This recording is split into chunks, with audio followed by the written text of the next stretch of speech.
ng isang mahabang sinig at hindi kamagsakan ng dalawang pinakamadagdag. Gayon, binalaan niya ang pagkaluhin ito. Walang kalaman ang kamakawan ng ama ay bumagsak. Saan ito natiling walang magalaw-galaw. Mabilis na naglabasan ng bahay ng mga bata ay nasa ang bulok. Naingasa na nakita ang bata sa pamamagitan ng galing.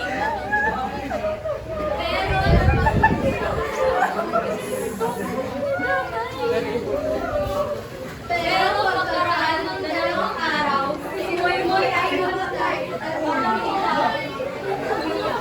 Habang ang bangkay ay inahandang ilibig sa cemetery.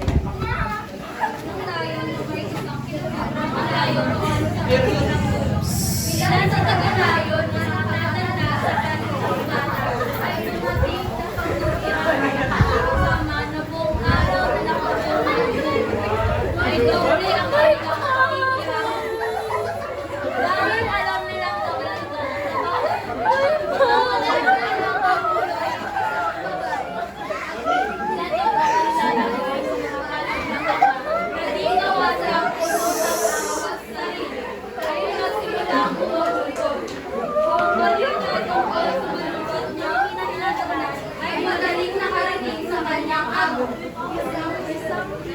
Isang matigas ang loob pero mabait na tao. Naging nagdesisyon, ngunit siya ulit para sa tanggap sa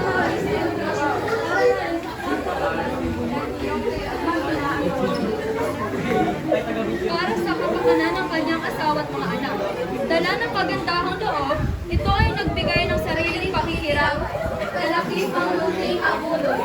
Nang makita niya ang dahil niyang amo, ay narinig na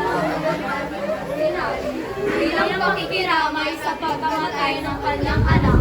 Ang lalaki ay nagpahinga